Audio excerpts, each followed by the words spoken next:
ladies and gentlemen, and welcome to Focus on Liberia. This is Friday Night Debate, and we are broadcasting from Atlanta, Georgia. In this edition of Friday Night Debate, we're going to be looking at coalitions or collaborations, whatever name you may call them. The ruling party, CDC, has a coalition, the Coalition for Democratic Congress. We had another coalition, the CPP, I call it CPP 1.0, that comprised the Unity Party, the Alternative National Congress, the ALP, and the Liberty Party. That broke apart, and we have a new CPP, I say CPP 2.0. We also have the Rainbow Coalition, and there were talks of DAL.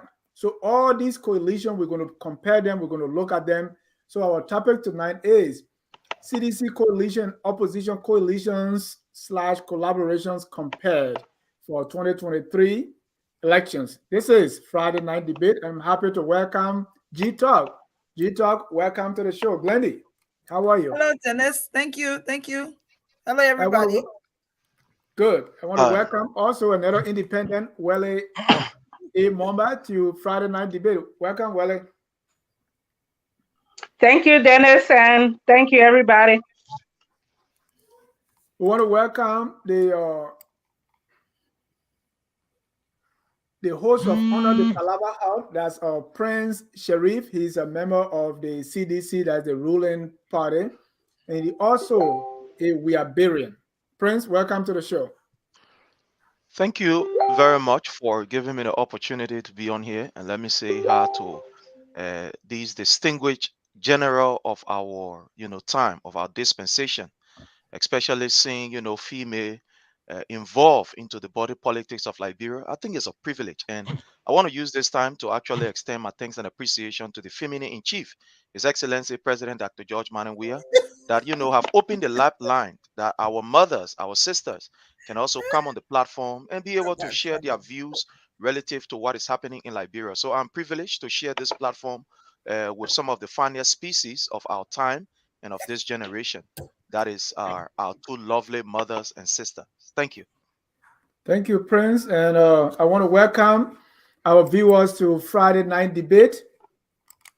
Before we get into our debate tonight, I just want to pick your brain on something that I saw today, and I saw the video going around. This is a video of the former Solicitor General who was on the campus of the University of Liberia. Let's take a look.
Well, that's the car of the former Solicitor General Serena Seaman Cephas on the campus of the University of Liberia, and they are in Liberia. We say the singing row behind him. What's your take on this, Prince? It should be recalled that Mr. Serena Cephas was listed or sanctioned by the United States, and following that, the president asked for his resignation. Now he's on the campus and people are singing, and I watched the entire video. He just tried to leave. Prince, starting with you, what's your take on that? All right. First of all, let me say, my people that have joined us on this platform, I want to say your hello to my brother James Tano, who is here to protect a revolutionary mandate from the highest peak of Prince, our own Prince, we get revolution. that. We I have want a to say long night, so please thank you. go to the Thank point. you. I don't want to be Yes, interrupting sir. you. Yes, sir. Yeah. The first thing, I look at this particular video from two angles. Let's look at the first angle of this particular video. I see a very high level of professionalism been exhibited by the former Solicitor General of the Republic of Liberia, Honorable Serena Sifos. In this particular video, I see a man who understands the problem that these young people are going through. I see a man who understands that most of these young people are traumatized and they are plagued by other people feeling that they are not doing things based on their conviction. So you see the high level of professionalism that he exhibited on that particular video. And I think that proves or that shows to the world that indeed Liberia, as it relates to us being tolerant, especially people who serve us or leaders who serve us, you can see the level of tolerance that has been exhibited under this particular regime of His Excellency President Dr. George Manneh Weah. On the other hand, I saw a group of young people who actually are victims of previous government. I saw young people who are not acting based on facts. I saw young people, sadly, who's supposed to be, somebody will say, some of the educated breed that we have in Liberia seeking education that will act based on hearsay, they. I see young people who should be sitting at the level of the university, organizing debate and calling the honorable, the former, to say, come and explain why this happened. I see young people who today have been used, especially by the opposition, to think that they can be able to denigrate people. And these are things that we must discourage from our children. You have the right to disagree with anybody. You have the right to disagree with anything. But I think it must be done in a more civil way. And to see people behaving like that on the campuses of the University of Liberia, like somebody would say, the mitochondrium of, the body politics of Liberia, as somebody would say, to see students behaving like that, then it means that we have more to do. And I want to thank President Weah for the level of tolerance that he has brought to the political lifeline. If it was yesterday, some of these people were going to be fired or they were going to be expelled. But today, we see it happening, even though we discourage it. But again, we want to say these are things that all of us must be able to condemn. Thank you. Thank you, Prince. Do you think the action of the students was warranted? It is definitely unwarranted. It is definitely uncivil. It is an uncouth behavior. And it is something that we must never encourage in our body politics. Thank you. Let me go to Glendy. So when I saw it, I'm going to be very blunt and very frank. I laughed my heart out. I laughed. I watched it 3 times and I laughed. And I think, let me just say first, I think the students were a bit resilient because it could have been worse. And I think it was a bit risky also for Serena Sifos to be in such an environment by himself with his windows down. Students could have done anything. When Prince is saying traumatized, he's almost trying to equate the students who were there protesting. It was a form of protest, protesting against Serena Sifos, so to link them to being because they were traumatized. Maybe they're Zocos, maybe they don't know what's going on, and also trying to implicate it and say it like, oh, the students were being put up to doing this by the opposition. I didn't see any opposition. I see students acting in their own courses. And I see that they felt there was a need for them to do what they did. And in my own opinion, I commend them for doing that. I think it's about time that we begin to hold people who have been accused of crimes accountable, and to not go there and be flamboyant in his yellow taxi or whatever that car is called driving around when people are struggling. So I commend the students wholeheartedly. Right. You think the steps they took, they took the right steps to kind of do that? Because in Liberia now we have a lot of mob justice.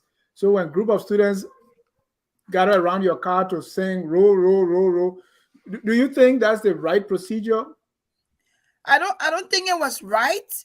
I thank God that it didn't get worse. And I thank God that they were not at a place where they would have angered themselves to do something worse, because like I said, he was in a risky position. But I think I commend the fact that they took a stand.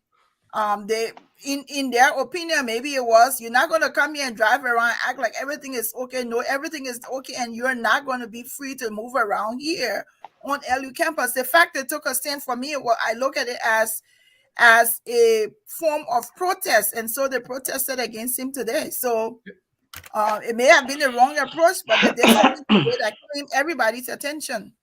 Thank you. Let me welcome Mr. Jonathan Dolake from the ANC. Mr. Dolake, we what we saw today, I don't know how many times we be able to see that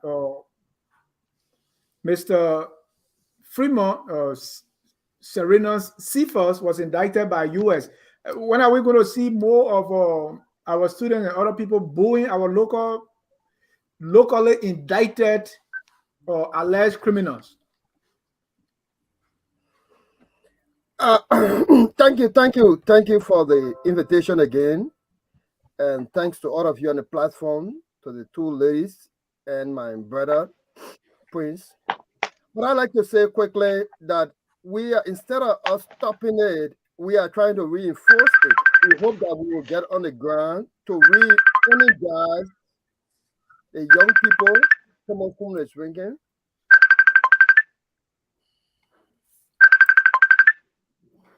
Somebody's Yeah, not from my end, please. Yeah, go ahead. Yeah, we are not thinking of stopping it. We are thinking about re-energizing that. You are not thinking of stopping what? No, I think you're asking about Serena Sifa's situation, about students going out and trying to, jail at the former Solicitor General or the designated sanction official. But I'm saying that we're trying to electrify it. If someone get on the ground, that's why we're trying to electrify it. Now, let me just read quickly, just before I make my point, a statement from Transparency International. It says, corruption enables human rights abuses, setting off a vicious and escalating spiral. As rights and freedoms are eroded, democracy declines and authoritarianism takes its place, which in turn enables higher levels of corruption. What this document is telling us, it is the 2021 report. What it's telling us is that people who do mob justice, people who carry on this kind of action by booing, they are doing it as a result, as a consequence of frustration in the rule of law, in accountability, and in prompt decision making. The president of the Republic of Liberia told Liberians, when those officials were designated by the Treasury Department on allegation of wanton corruption and using belligerents to intimidate other opposition leaders, using the courtroom to circumvent cases against opposition leaders, that those individuals were under sanction.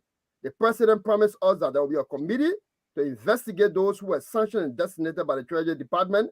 Up to the day, I will be glad if Prince Sheriff, with his authority, can tell us who are those people on the committee, who is the head of the committee, when the committee started, what have been the initial report. I think these are things that the president escaped when Prince Sheriff then hosted the president in America, so Liberians can question the president. And if the president resorted to this and putting security officers in uniform, in regalia of political party, we have no other option, but this will be the action, and we will electrify as the election draw closer with the death of people with the killing of auditors, and we're going to electrify it. It's going to be the streamline of the campaign amidst other corruption cases that we have witnessed, and no action. Just to be clear, is this when you say we will do this, is it an ANC position, or what ANC will do, or who represent this we? Look, when I say we, the ANC have the right to do it to call these people to book. Corrupt. Look, America is our multilateral and bilateral partner.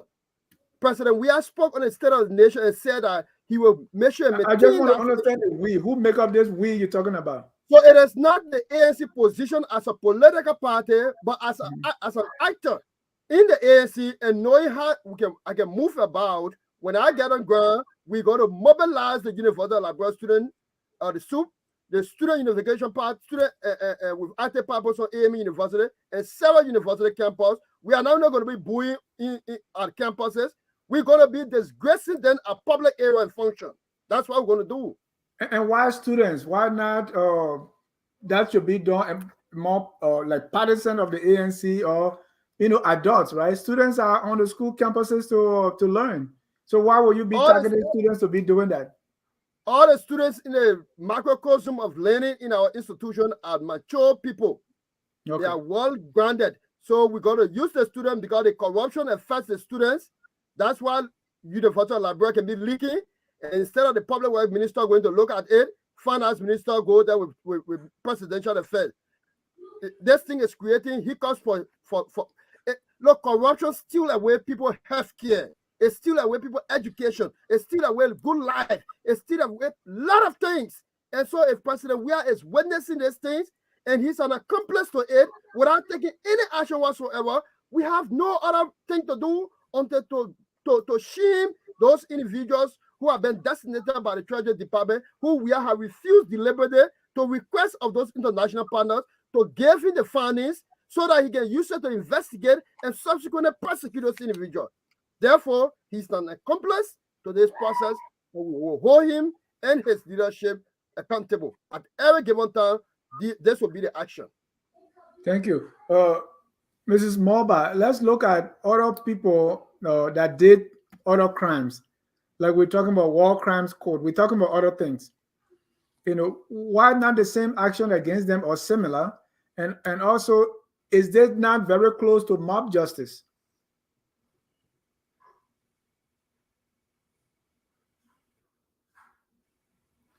Oh, sorry. Go ahead. Go ahead again. I'm still muted. Yeah, go ahead. We can hear you. You're good now. Okay. So what happened today is far from mob justice. That's not what they call mob justice. Those people at the University of Liberia are men and women. Even if they call him rogue, nobody from the community will go there and sue him to death. We do not have any report, or we have never heard any report of the students of the University of Liberia, especially the Student Unification Party, has not or has never sue anybody or beat anybody up because they are criminal or they are alleged criminal. It was a form of protest. These people that were named by the Department of Treasury, the United States of America, have not been investigated. They were only fired from their jobs. And so since last year up to this point, what is going on? Who's supposed to investigate them? But I believe the government of Liberia will have the authority to do so because they have the authority to remove them from their jobs. If somebody is named as a criminal and nothing is happening, Serena Seaford knows better. He was once a student of the University of Liberia. So going to the University of Liberia campus and think that nothing was going to happen, it was a test. He was testing them and he got exactly what he went there for. So to me, it was not any kind of mob justice, but it was a protest for what is going on. Was any of his was his right violated? His rights were never violated. Nobody touched him. Nobody hit his car. The students were only calling him names, and they were freedom of speech. They had a right to call him names or rogue because the United States Department of Treasury named him to be a criminal. And since he's not being investigated by his own government, so the students of the University of Liberia saw that as an opportunity to tell him exactly who he is. So if the governor of Liberia had investigated him and found him not guilty, the students of the university would not have called him a criminal. So he should have himself to blame, knowing exactly that these students were going to take the same action, or he should have anticipated that. Because as I said before, he was a student of the University of Liberia and a student leader at some point.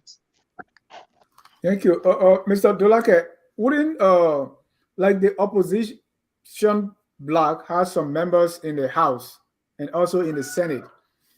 If these people were sanctioned and later dismissed from their job, don't you think there'll be a more peaceful and legal way to go after them, especially through our elected officials, than calling him rogue, and then that's the end of it? What else going to happen to him? He wouldn't go back on the campus, and so he's good. Is that why it is? Firstly, I think we all have to study the legal ramification surrounding it. Firstly, it is an allegation that we all say. The only reason why people are disenchanted is because the president promised honor his gavel by the oath that he was sworn into, that indeed he will indeed investigate and subsequently prosecute where there be coverable cost. So in this aspect, I'm of the belief that it is predominantly under the leadership of the president, from whence he also gave his approbation. So I would think that it is the president's duty to investigate through his justice ministry, and then subsequently, if there be, take on litigation where the person accused can face the accuser. And I guess the United States of America is on a standby to provide expert, both with legal background and findings, to supporting the claim that they have alleged of. So we are not yet going to say we do it in maybe student university do it on their campuses. I'm saying that it's going to go a long way. This is something I'm telling you now. Yeah, but you are saying you're going to do it through that means. You are not telling me the House or through the legislators. This is what, if the president promised investigation and there is none, what is Boeing going to do? So what will ANC do about this? So we have to be clear and honest about certain things. We have listened that communication about written the president about the 10-over note, where the president denied that Liberia is broke, the economy is broken. The former president had come out to say Liberia was not broke. Senators have come out to say what is the instrument they saw about the 10-over note demonstrated that Liberia was not broke as speculated by the president. They are written communication.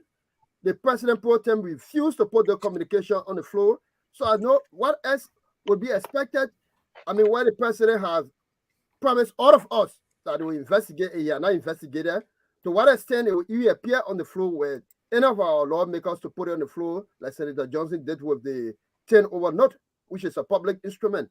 So, President, we are against a corrupt to the core, and this is the language that they understand best, and we're going to help them because they demonstrated that before when they were in opposition. We are only doing 3% of it. We are not even going to 50% of it, and we're going to electrify it. Thank you.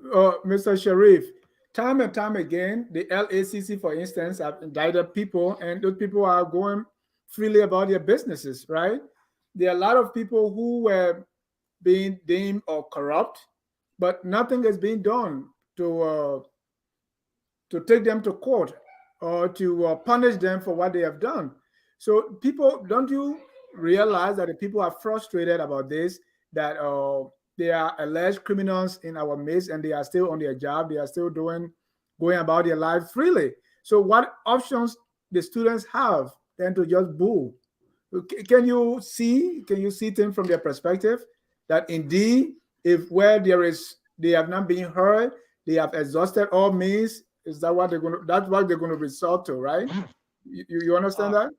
I'm getting you. I am glad that we have, or your platform have, a very large audience, large follower. that can actually be able to read between the lines. And I think they are listening. You know, it's a sad day for me today, Mr. J, to be on this platform, Mr. J, to be on this platform and hear these things coming from Liberians, especially our mothers. It reminds me of the war, where when people felt that their right was being infringed on, Right. instead of using the legal process, they said, no, we'll go to the butchers. We'll not use the method that should be used, but we'll go to the butchers and bring war. And You Prince, you know, I understand listening why, to, right?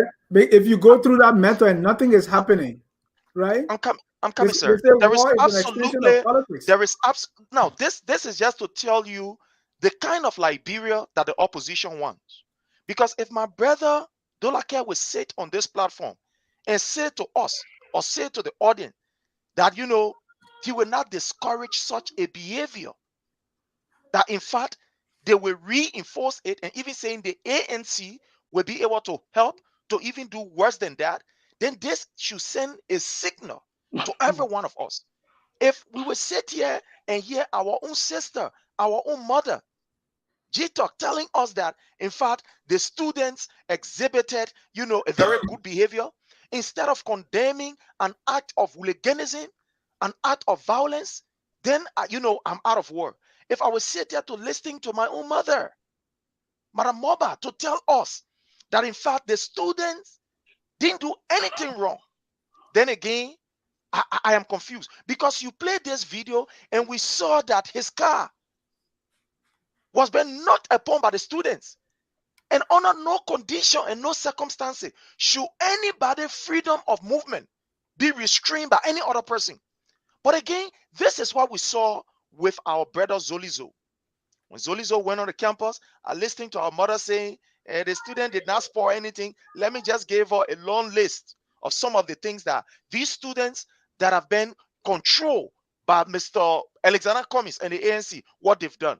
We saw the life of our brother Zolizo was almost taken on the campus of the University of Liberia. He have to narrowly escape death. We saw a peaceful and a poor driver who is not a politician, that his car was destroyed by member of the same old soup, some of them, who was controlled again by Alexander Cummings. We saw the same old soup destroying the properties of people, leaving their campuses and coming on the main road, impeding the movement of other people. So is this the kind of Liberia that the opposition want? Is this the kind of, but I'm not surprised, because Mr. Alexander Cummings is on record of telling us that this kind of act of hooliganism is advocacy. The records are here. You Prince, have the just to be record and I clear, have the records. just to You be have clear, it. Prince, do you Yes, have sir. any evidence that Mr. Cummings is backing these students? Oh, yes, I do have an evidence. Yes, sir. I do have an evidence. I do have an evidence. One of the evidence, let me just get the surface evidence. One of the evidence is the appraisal of that act by a very strong member of the ANC. That's my own brother, Jonathan Dulake.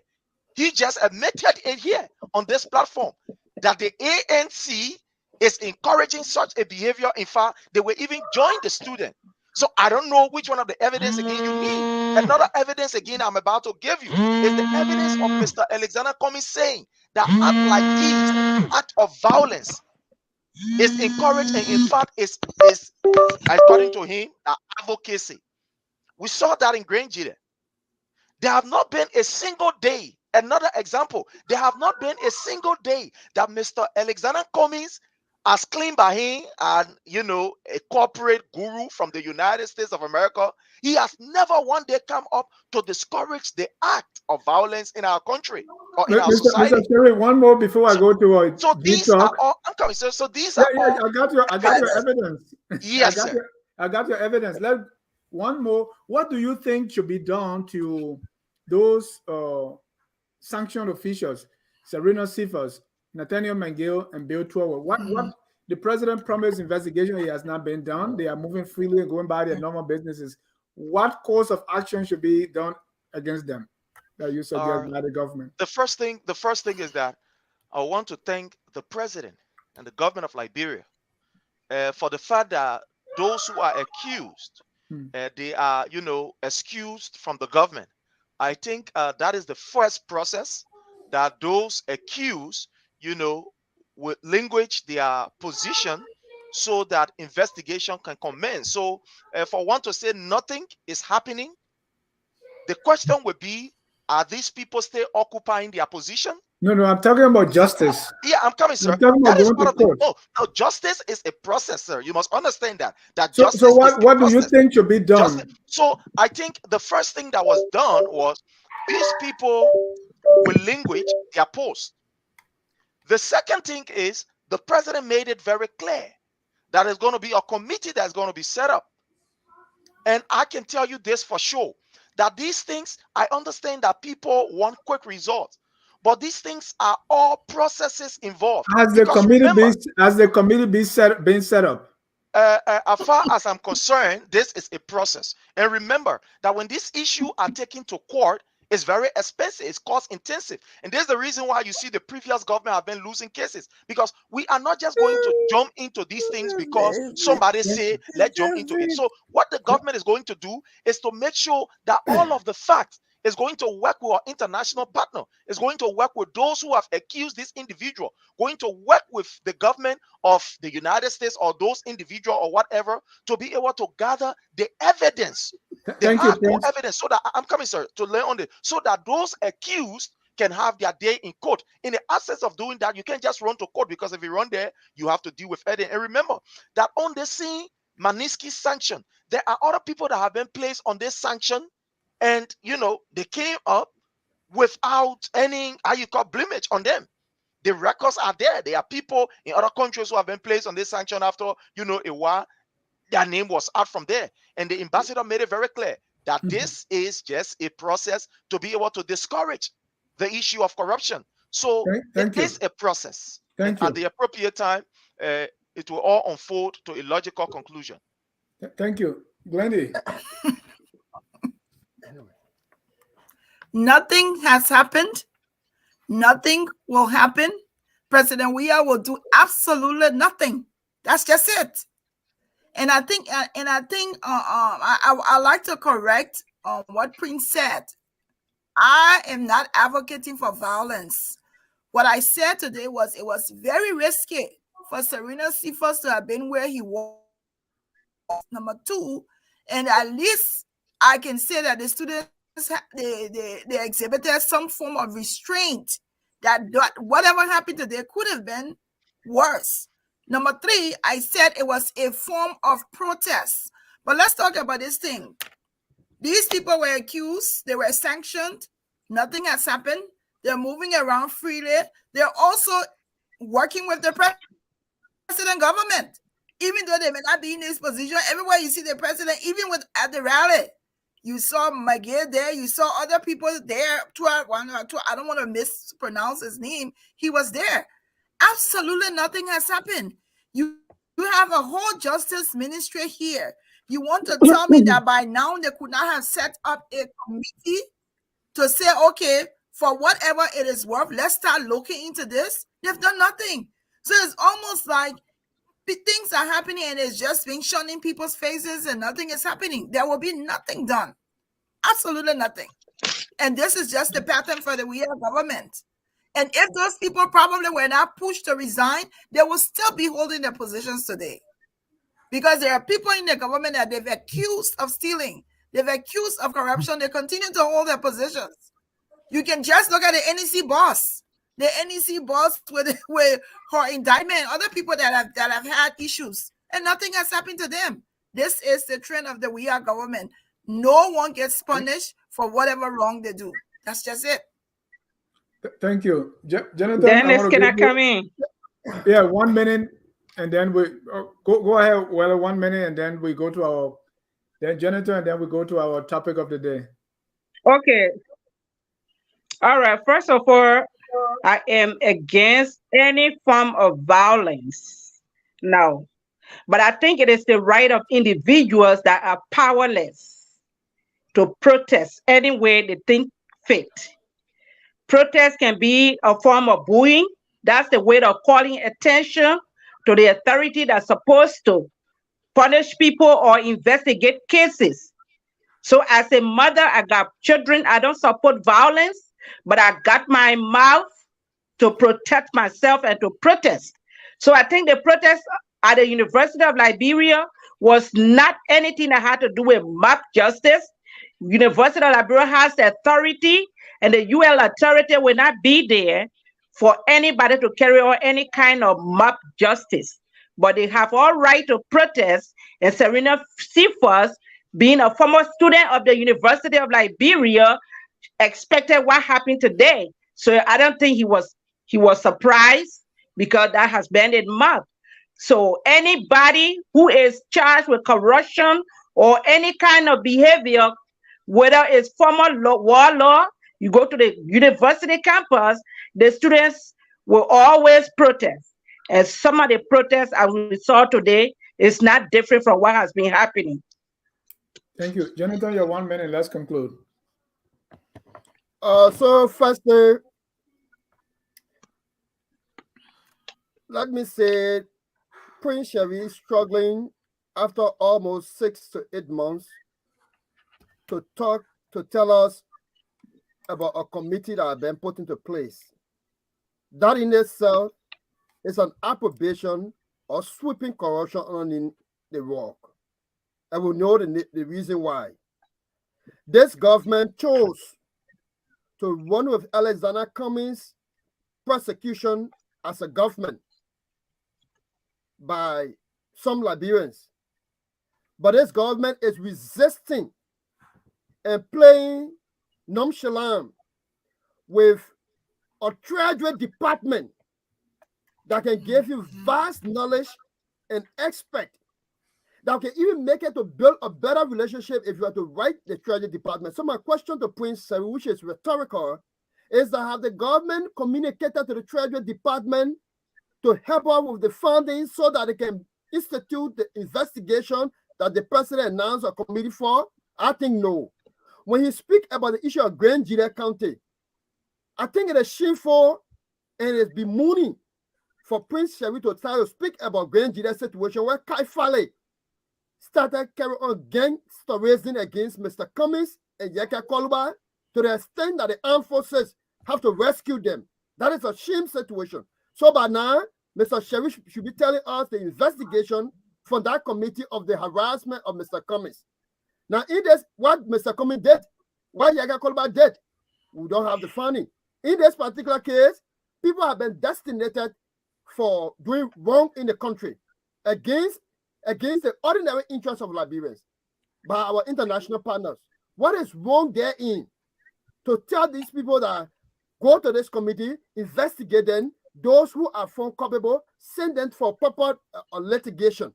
What is wrong? So by the action of President Weah, there is no way to coin it. It's like the EPA officer that are in CDC Brigadier. And somebody say the president did not know. The man standing for the president, the reporter, and the speaker, he said they know about the SOP, the scope of operation of the security sector, that nobody should wear political regalia. This is a clear demonstration about what we are rogues are intending to do. And the only way we can do it is to shame them as much as we don't have power. This is no mob justice. This is anger that the Liberian people are expressing for wealth that they are stolen from them, for allowing so that they cannot have direct investment into that country and have only played a Western cluster that will not be doing that job for getting away with. Thank you, Jonathan. We got to go to our next issue. Prince, I have to be fair. Let me give you a 1 minute and G Talk 1 minute to conclude on this case. Thank you, sir. I'm listening again sadly to my mother, and Mother Mulba, who is saying that the students, they have every right to be able to address the situation any way they think or they see fit. Let me put this in our common way. My people, we are 1,000 miles away from Liberia. All of us that are here, we are in the United States here. And in the United States, there are laws. Even sometimes when police infringe on the right of people, we ask these people to use the law. Well, here, G-Toy is saying, student, you'll be violent. Our own mother, my mother, is saying, student, you'll be violent. My own brother Doloke is saying, students, you'll be violent. My people, That was all I not want to violent. say, this is just the kind of Liberia that the opposition want. And these are things that we must discourage. Because at the end of the day, look, whether we like it or not, these are all children who are going to take over from us in the near future. So you are Thank telling you. them that to be able to channel their grievances is not to use the court. Even though we have systems that are in place, even though we have the mechanism where when people feel aggrieved, they can be able to go to those The system institutions not to working. redress their issue. But you are Thank, telling us They are that thank you, not no, Prince. we working. should not Prince, use where it are as you? if I'm coming. No, I beg. There's Thank no you, Prince. Your Mr. 1 minute is Moderator need over. to Let be me go to protected now. G-Talk. Gee, G-Talk. G-Talk. yeah, Let me but get Let your me gee, you 1 minute. They protect are me, not oh. working. Hold But gee, on, you Warrior. not Please let protect me me, follow oh. up. let me correct. Let me correct Prince. It's simple geography. Liberia is not 1,000 miles from America. So please go do some background research on that first. We are not 1,000 miles away from Liberia is not 1,000 miles away from America. That's the first thing. If you don't want people to protest, then make sure you ask your government to act. That's it. Plain and simple. You act, Yeah, when we are you speaking here, react we to what speak is going sometimes on. The figuratively. people We hear speak. what you have to. When you were speaking, I wasn't talking though. So you will No, you allow need me to. to I speak. just. No, I didn't interrupt you. When you were speaking, Go I ahead. didn't talk. So 1,000 is that the first thing I want you to do is do some research tonight, check your geography because we did it in Liberia. In school, in Liberia, we did geography, not 1,000 miles. Number two, ask your government to act. It is actually 5,743 square miles. America to US Very USA to correct. Liberia. Thank That's all I you, have to Gita. say. 1,000 miles. Now want to play quick, come on. Thank you. No, Thank you. we'll even Ladies and walk there. gentlemen, thank you. So it is becoming clearer in Liberia now that to win election, you must collaborate. Find somebody to join. There are too many parties. So during the last election, the CDC formed a coalition with other parties and they won. And so looking at that blueprint, opposition leaders came together and formed the CPP. That broke apart and now we are in CPP 2.0. Also, there's another coalition called the Rainbow Alliance. Rainbow. That too is there, it's still there. And we have been hearing about the United Party forming their own coalition, the DAL. At some point, the coalition for democratic change was seemed to be in problems, chaos. But a few days ago, we saw them signing some papers, look like everything is okay. In light of that, we want to look at these coalitions slash collaborations and be able to compare them. And the reason here is since we all want to believe that it takes collaboration to win. So who has the strongest collaboration may likely win. So looking at these collaboration, I want us to look at certain things, right? To say, okay, which of these coalition is most serious in terms of their membership that have the political capital? Which of them in a formation, because they say a bad beginning will make a bad end. There are sometimes, the way you form, they are coming together. Was it organic? Did people go and pick parties all over? Which of them is more or less known by the voters? And you have people disenchanted. Which of them is able to work through their differences, to solve problems, to hold together so that they can win elections? Which of these coalitions is more formidable and that will possess that potential to become the next leader or the next group to win 2023? Which of these political parties or coalition leaders have really demonstrated maturity, that have been doing some strategic thinking? So I want us to look at these coalitions and then look at their pluses and minuses, and based on that, which of these coalitions we think is going to win the day based on their strength. Mrs. Mobile, let me start with you. Well,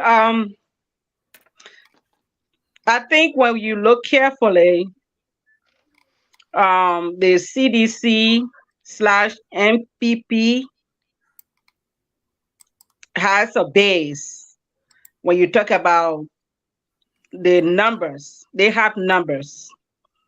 I don't know exactly who are appearing with the Unity Party. Unity Party also has a base. So if the Unity Party and its collaboration that is that is forming, when you pair that with the CDC, then you know that there is going to be a serious challenge. They could make a very good impact going against the CDC slash NPP. But these two groups, I think they are very strong. And in terms of collaboration, I think we can look out for them. You mean which two groups? The Unity Party and the Unity Party has its own collaboration, and the CDC coalition, is that which two parties you're talking about? I didn't get that. Yes, I'm talking about the coalition, the Unity Party and its coalition, and the CDC slash NPFL, the coalition. Those are Right. the two groups I think that are formidable right now, in Yeah. my own view. Let me go to our G Talk. We have the CPP. First of all, the CPP the first CPP, didn't work out. So and based on that, now we have CPP 2.0. So if you look at that coalition with everything that I've stated, compare that to the CDC coalition and comparing that to the Rainbow Coalition, that is very lesser known coalition, and then the Unity Party DAL. What do you make of this coalition? Which of them is showing strength right now? So it's kind of difficult. Like I said, the question is a broad question. It's kind of difficult to answer it fully. But what is interesting to note is the fact that CDC slash NPP is an incumbent group, and they're in power and they control everything.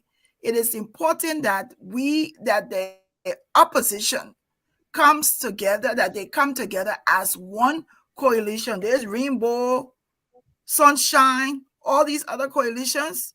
If they don't unite as one to go against the CDC that controls everything, then it's going to be difficult. So as from where I'm sitting and looking, I think based on the fact that CDC and NPP has a history of winning, that they could have a little edge over the coalition presently.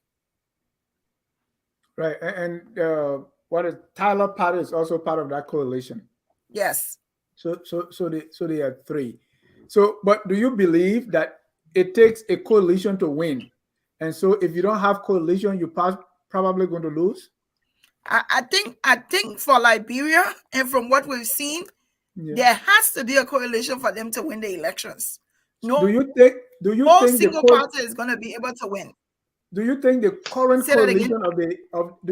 current coalition of the Unity Party on one side and the current coalition of the CPP on the other side can win with that current coalition? If they're not together, absolutely not. Let me go to. I don't think either one of them will be able to win if they're not a united force. Separately, they won't. Thank you, Mr. Dolake. I saw there was some cheers and some form of happiness in the opposition quarters when this coalition for democratic change was kind of falling apart. It was NPP, they were even firing the standard bearer and all these things. They were happy, right? Because many thought that if that coalition falls apart, CDC is going to lose. So with the coalition now, they are signing agreements, say, yes, we are together. That is not good news for the opposition if they remain the coalitions they are now. What's your take on that? To be honest with you, the political space is like two opposite things playing on a pitch in a soccer game. When your number 5, who is your defender, make a mistake, to now clear the ball at the appropriate time, the opponent number 9 will score. So when the CPP had, and the CPP, as a matter of fact, are going through turbulent times in the You mean political CPP history of our 1.0? yeah, whatever the nature is, but I will state it as recognized by the National Elections Commission, not the individuals that So I swear mean in. the first CPP or the second CPP? The first CPP, I mean, CPP have always been number one, except that two parties withdrew and name remain, and two Okay. other parties remain. So we have had turbulent times, I mean, amalgamating forces, and that is a realistic nature of the situation of the CPP. However, the CPP have maintained her togetherness with the Liberty Party and the ANC. And the CPP is co-opting other political parties in the not too distant future to But how join long has her. it been now, Jonathan? This is not a Well, conclusion. We never knew of the coalition of democratic change until somewhere around the neighborhood of May of 2017. And that coalition of democratic change that was made up of the CDC, Congress of Democratic Change, like brought People Democratic Party and NPP. It was basically NPP and CDC. LPDP was under the arrowhead of Alex Tyler. It was not a party that was grassrooted. So yeah, and it that's why managed to work. you are the alternative. I don't think you're going to follow their format. That certainly, that is why we have had all of our bickerings, all of our different engagement, and we'll continue to collaborate with even members that left from us. We're still talking on different issues of national concern. I mean, So what ever I'm trying since to you can't even get one of these small parties because I think the party of the late Dr. Cassell couldn't get there because you have already closed the doors. You are saying we already have our standard bearer, we already divided the job. So when you come in now, just be here and take whatever we give you. Because of that, the CPP has not been able to attract new members or look, constituent parties. until we wait for the nomination process, we can't even guess who will be other political parties standard bearer. So the windows have not been closed. Political parties who believe that they have the gravitas, they are still open to the CPP. If it requires CPP to amend her term of agreement, of course they will amend the term of agreement like they did after the United Party and the ALP left the CPP. But what I'm trying to say in essence is that all of these clues are drawn basically from the rally of the CPP retired suffering versus the nomination process on the ATS. And this is what I want to tell Liberian people. On the rally, on the nomination process. Yeah, let's talk about that rally. No, let me just say my funny thing. Okay. On the basis, because people are trying to draw a clue that the CDC is very strong and the CPP might not be able to defeat. But on the day of that rally, the stadium was really packed. That stadium, the CDC had a very huge vote that they obtained in 2017. The ANC obtained 50,000 votes in Metro County. During the 2017 campaign, CDC launched on a Friday, ANC launched on a Saturday. Yet ANC filled the very stadium. That means even 15,000 persons can fill the stadium. So if that would be the passing mark to make judgment on, then it would be very poor and lazy. Because No, I'm talking about coalition. I'm not talking about who attend rally. Yeah, I know you're talking about coalition, but I'm just trying to say what makes the coalition or the collaboration to be strong is the resilience. You talk about formidable. You talk about maturity. You talk about being serious. No a serious-minded person can take a collaboration from where it came from the courtroom, and then the Lena Imeniski report, and then a learner to where we are currently, and we are still forging ahead, and we are still waiting on other people to come up, and our arms are still open with the United Party to have discussion of shared interest on national issue that will become the beginning part of whether we all can face out in a second round together or we can stand together. So it's still an open room for all of us. Let me go to Prince. Prince, the president, who's also the standard bearer of the CDC, said recently that if you came and you're in the coalition and you left, we will fire all your people.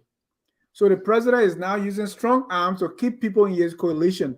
Oppositions don't have that power because they don't have government jobs to use to entice people. Let me begin by going to this your question by saying, first of all, I just received a text from 8 members of the opposition telling me that what they are experiencing on this platform They are afraid. And beginning tomorrow, they will call me so that they can start the arrangement of coming over to the CDC. Please, Because to see please read those texts and let know their names. No, I will not call their names, but if you want me to read the text, I'll read the text. I will not names, call. no names. Then leave it. No, I can read the text. I can read the text, sir. If you want, I can read the text. I can read the text. Send it, screenshot the text and send them to me. Let me read it. Okay, I need to take All their, right, their but name. go ahead. But That's there's the the issue. To see people endorsing violence, I think this just take away from the entire opposition bloc. Now, the second issue here that I want to say, I'm listening to my brother talking about a collaboration. Let us be very clear here. As far as we are concerned in the Republic of Liberia, that CDC we know of a collaboration. With the exception of CDC, no other political institution that we are aware of. My brother talked about the ANC. Now, let's look at the ANC and that of the LP. Should I tell you that these people, they are a loggerhead? Or you don't know that the LP is seriously divided? That Madam Yomblikanga Lawrence is one side and Musa Hassan Belete is one side? So do you consider that to be a collaboration? Look, we must be serious around here. And these are some of the people that are misleading Mr. Alexander Cummings. They are not helping Mr. Alexander Cummings because they are not realistic in putting forth this main agenda, if he has one, which I know he don't have. But this is the issue. You talk about, the president using statement and blah. Sometimes I like the way journalists, they try to just, or somebody will say, take one side of the statement and just run with it. When you're listening to the president of the Republic of Liberia, His Excellency President Dr. George Manneh Weah, he made it very clear in that statement. What you just said is just a phrase. Quote the entire sentence, what the president said in the church. In fact, the president ended that particular statement by encouraging members of the opposition who are in this government and even begging them. The president said, think about your family. Think about yourself. Right. And do not leave the collaboration. But unfortunately, sir. Your job depends on being in the collaboration. If you leave the collaboration, your job is gone. That's the point. No, the president, no. The president spoke very clean that anybody could understand. The president made it very clear. Listening to that statement, play it. When you play it, the Liberian people will hear it. All right, let's play it. Okay, fine. Trying to manipulate. I'm impressed. I'm not blow up program. Until I came from a water room, I blow up program. So people don't impress me. Especially people that you drink people every day when they're ready, they want to blackmail you. Anybody that don't want to vote for us will not be blackmailed. Anybody that will ask me for money because they're going to declare for my party, I'd rather get money to the people that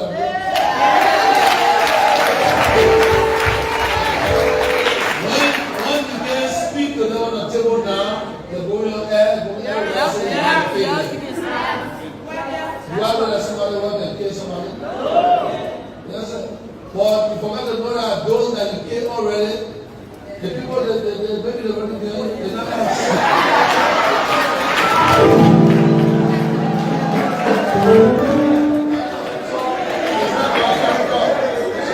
go and say somebody want to assassinate you. Who are you? That's why they go from there. Because nobody want to work with you. You manipulate people every day. Are you infallible? Okay, we know what you can go where you want to go. Now you can say government market. What government can you? Do you know why you get in the country? We're trying to make sure that everybody works inclusively. You understand? So, and we're not afraid of anybody. And the government is going to be attacked, neither or blackmailed by anybody.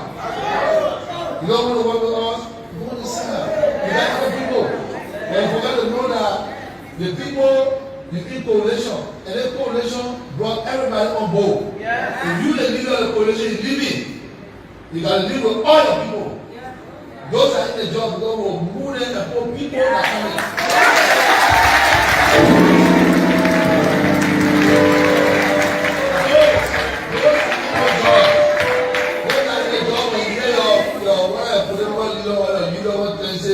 Oh, we're leaving all that, you must know They got your own livelihood. They don't follow them. They got to stick for your own livelihood and your children and your family. Don't mind them. Don't mind them. When you follow them, because you think that they can drive you, then other people that are coming will give the space. This or everybody business. It's not one for the business. And will not pay 5 cents to anybody who not support up.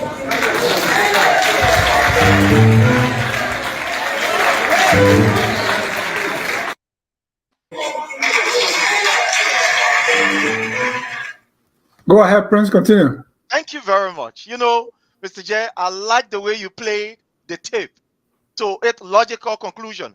That's why when we tell people, we always come with facts. You're listening to the president at the end of that particular statement, appealing to the very people that this is your own livelihood. It's about your family. It's about yourself. You got to put bread on the table. You got to make sure that your family is sustained and not any political leader. So people who are running with phrase should get all of this very clear, and they should take this. So for one to conclude just by a phrase and say the president say the people will go, No. what happened to the other statement? No. What happened to Prince. Prince, I'm here.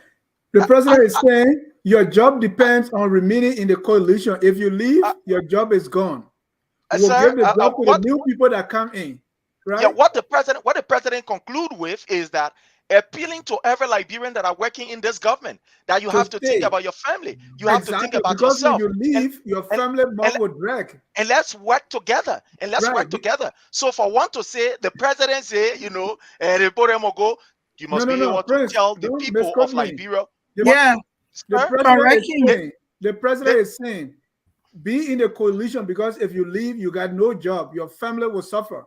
So for the sake of your family, remain here. The president is encouraging Liberians that are working in this government to think about their family, to think about people who are behind them, and not political leaders. The president was very clear. What the president do you want is to saying replay, is that Prince? I know. Hello, let me be protected now. Yeah, Prince. What the president is saying in his statement. My question here is this the way the president is going to keep people in the coalition? Because then the playing field is not level. No, the playing field is level. The playing field is level. The playing field is level for the fact that the president can tell you, do not allow individuals to untwist you. Do not allow your political leaders to turn your arms around. Whatever decision that you are taking or that you will make, let it be predicated upon yourself. You yourself make your own decision, and not a political leader who maybe is part of the collaboration. Now, let me say, somebody say the CDC trying to, or the president trying to untwist people. Look, there are people in this government that insulted this very president. There are people in this government that threaten the life of this president. Let's keep it a coalition. No, I come in. Yes, definitely. You know, there are people who said things about this government, about this president, threatening his life, and today they are still working. Now, as it relates to the coalition, one thing I must admit on this platform that every other person admitted to, that indeed the CDC stand a better chance. If you were to ask my lovely sister there, my mother, you know, G-Talk, she would tell you, if you are to give your rating, she will tell you that the CDC stand a 90% chance. If you are to ask my own mother, Madam Moba, will tell you that the CDC stands maybe. I'm coming, sir. Let me learn now.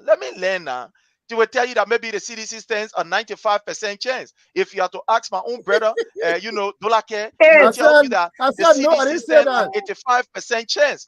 Now, based on all of these, you know, analysis that they've made, and the value that I have added to it, the numerical value that I've added to it, I can tell you this for sure. The CDC over the period have proven her strength in the Liberian people. Let me say this. If anybody think that the CDC is just a political party, you are getting it wrong. The CDC is a culture. The CDC is a belief. The CDC is a religion. The CDC is the breath that we take in. So in the absence of the political institution, the people speak. In the absence of the political institution, the people remain supreme. The people remain supreme. And that's the reason why from 2005, We did Thank not you, have this Prince. kind of collaboration that Dennis, we are operating in. So I'm coming on. Let me learn, my people. Thank you, Prince, Y'all but give me learn but now. you're time now. not letting Let me, our yeah. sis, man. Yeah, but but y'all interrupting me, Mr. Moderator. Please protect me small now. Yeah, You got yeah. 30 seconds. Please conclude. Thank you very much. So from 2005, the CDC as a political institution, that is the Congress for Democratic Change, exhibited to the entire world her supremacy, that she is deeply rooted in the people. When the people overwhelmingly voted His Excellency at the time, the ambassador at the time as president. But we know what happened. In 2011, again, we saw that the CDC again was robbed of a victory to the extent where the election commission at the time, Mr. Flomonia, took the number of the CDC and assigned it to that of the Unity Party, and took the Thank Unity you. Party number and assigned it to that of the CDC. So the Thank you, Prince. CDC has always maintained its strength. And with Thank this you. collaboration and what you have seen of recent, I am telling Thank you. you, it's a one-round victory. Thank you. Thank you. Let me go back to you, Alice.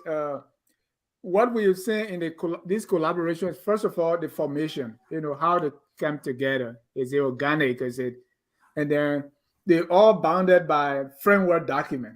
So any funny thing with the framework document affects the strength of that coalition. We saw that with the first CPP, where they even went to court for it. We also saw that even the documents of the NPP, their record was say, hey, you can't be standard bearer for more than 2 years. So framework document, the formation, and how the party or the coalition deal with crisis, speak volume of what that coalition can do, how they can hold together and win. If you look at these things, you will see that the CDC have just gone through a crisis to keep their coalition holding. So if you look at those factors, will you agree that the CDC is in a better position compared to all the other coalitions? Well, I can say that because quite recently there was a whole lot of talk about the NPP saying that the standard barrier, time was over, and that during the program that was held for the president or the president's nomination, the NPP was still on a rocky hill, but gradually they patched the pieces together, and now they are strong again. So when you compare that with the CPP that has split for good, the first CPP, then you begin to worry. Even with the second CPP, where the group, one political party, the LP, already has two different groups, the Yombly Kanka and the Ability group. So with all the little things that they put cannot come together, it would be very difficult to make an impact during the elections. And definitely, when I look at the whole setup and compare that with the NPP and the CDC, these are people that quickly, come together and solve their problems. Maybe they got the same, maybe ideology, or something must be binding them together.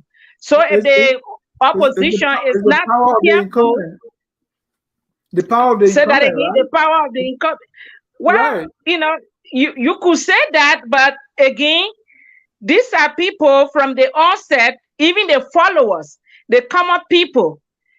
Look at Sharif tonight. I mean, that's how they are. They believe in something, and you can't just sway them away. Even if it is black, they will tell you it's white. So that's how much they relate to the people and the party. The coalition is strong because I think they believe in something, or they all come together based on one ideology, and they cannot, forgo that. But you don't see that with the opposition, where everybody, want to have theirs. The other political party, UP, withdrew, and then you have coming together to form DAL, and then you have the ANC group that is the CPP now. So if we were to have all the opposition black coming together to form a strong coalition, it would be difficult for the CDC to even go like second round. I mean, it would have been a first round defeat. But again, hopefully they will put themselves together before October. Hopefully, right? So Hopefully. from where we are now, or Glendy, we see that the ANC have the CPP, which is, and we've been without by the book. That's the ANC and the LP in that coalition. But we all know that they are is piece of the LP, and we can talk about the NEC politics and all that.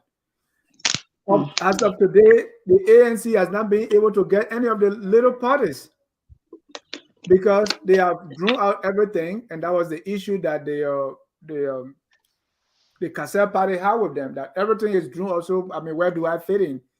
We want to come in so that we can compete. Something that Mr. Cummings accused the Unity Party of.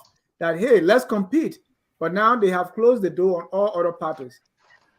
On another hand, you see the LPP of Councillor Gonglo almost like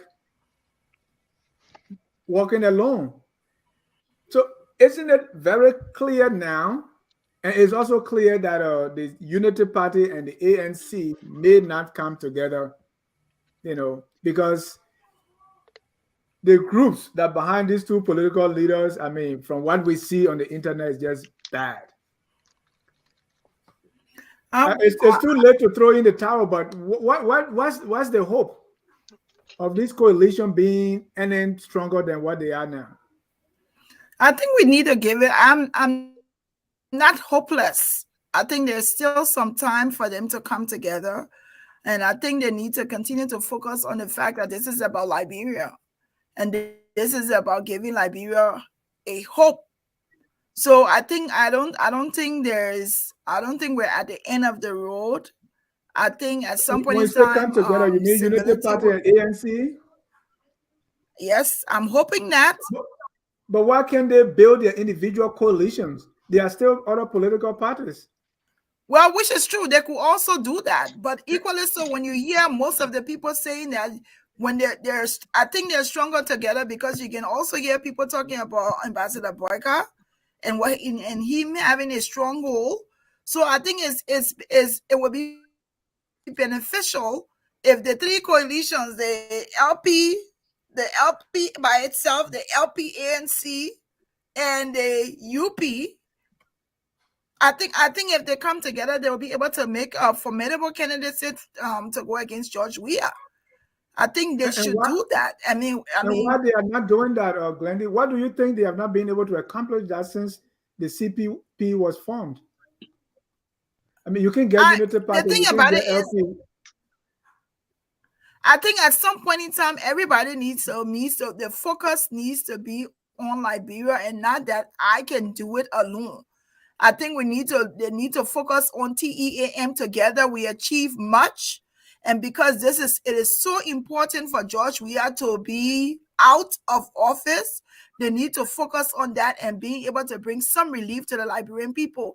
And because, of course, like I said, George Weah is the incumbent party.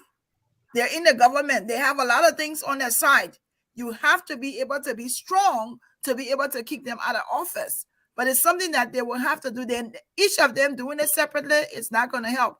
But before I end, I want to say something to Prince. My breath that I breathe comes from God and not CDC. I'm hoping that CDC don't give people breath, because he said we breathe. So I hope he breathing not coming from CDC. Well, he says CDC is a religion, and you know when you believe something. Mr. Dulake, what is stopping Mr. Cummings and the ANC from bringing other people in the coalition?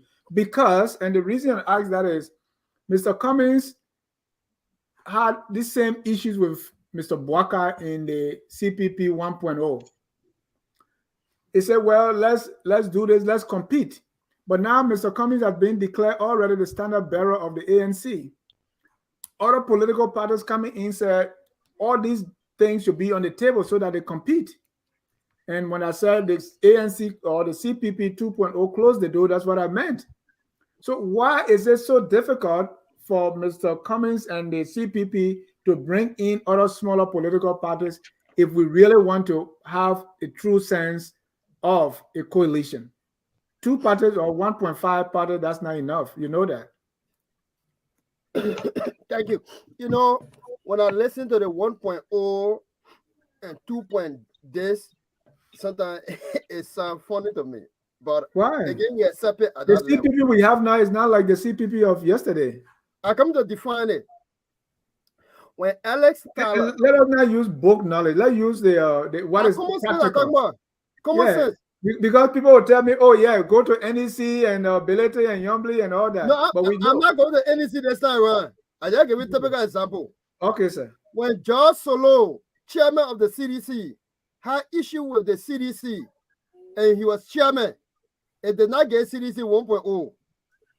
When Alex Tyler is complaining that the instrument signed or the instrument about to be signed have not met the approbation, it does not make CDC 1.0. When James Barney, the chairman of MPP, has issue, it does not make the CDC 1.0. But let me say here that I don't understand what is called DAL because we have a conversation. I heard the word DAL. I have not heard it before. I don't know what it means. But let me say here, when people collaborate, it does not come from a blue sky.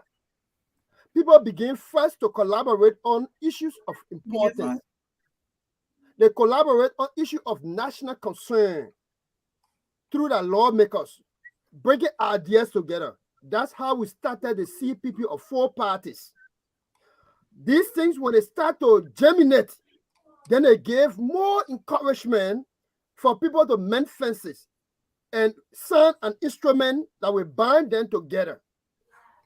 In this particular instant case of the CPP have 4 parties, 2 withdrew, 2 remain. CPP was never doing anything in darkness.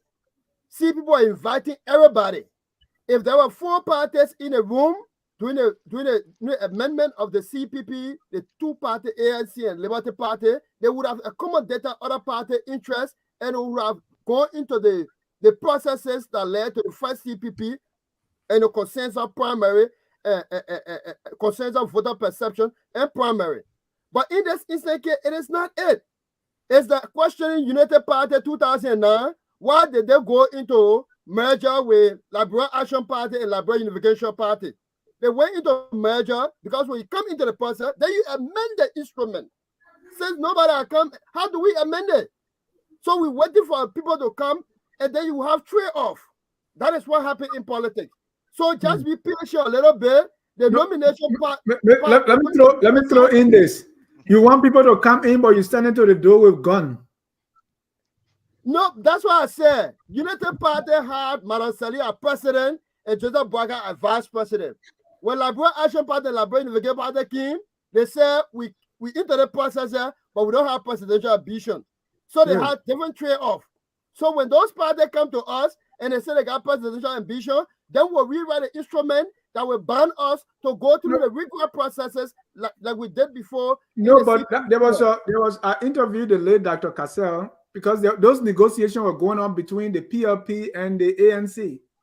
But what happened was the CPP had already had its standard bearer. They already in their framework say, this number of representative job will go to this party, this one, the pro tem will go to this one. So other people coming in say, but where do we fit? And that's why Dr. Cassell told me that he was not able to go through that negotiation. So it looked like that has been the stumbling block. Wouldn't you agree? So I'm a political person that have worked extensively in politics. I'm not. I'm just a teacher. I'm coming. When you have an instrument of that nature, that 2 institutions have been assigned out to an agreement, PLP or the other party agreement. So if PLP come on trade off and say this agreement, we want to be full-fledged member, but we want to compete for the presidency, then that's a new conversation, and that instrument will be the ideas of PLP will be inculcated into that instrument and signed, and there will be a guideline that will determine who becomes the standard bearer. That did not happen. So, and there was no door closed for it. And I don't think PLP standard bearer, may so rest in peace, were prepared to go into such a process, like even some of our colleagues that left before. So the basic here have been, look, Mr. Cummings has said repeatedly, even today, I'm saying today, I'm not saying different day. If the CPP of the four party comes together, and the four party come together and say that we want to make sure that we have one candidate, Mr. Cummings' only banning constitution will be that follow the process as we will sign up to it. And that'll be our position. And what is that process? What is that process? Primary? The process will be a credible process that will even be far better than what we are observing in our democratic space, an open process. So, for example, if Glendy, what does that mean? Glendy, help me explain what. I come in. The process of me, Ambassador Boaka and Cummings agreed, Ambassador Boaka will go, then Ambassador Boaka will go.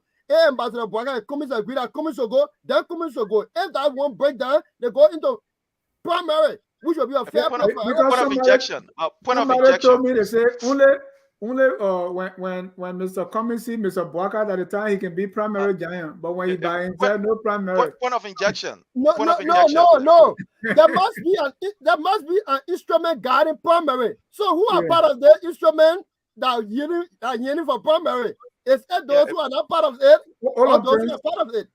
Hold on, Prince. Glendy, what do you understand from what Mr. Dulaka have said?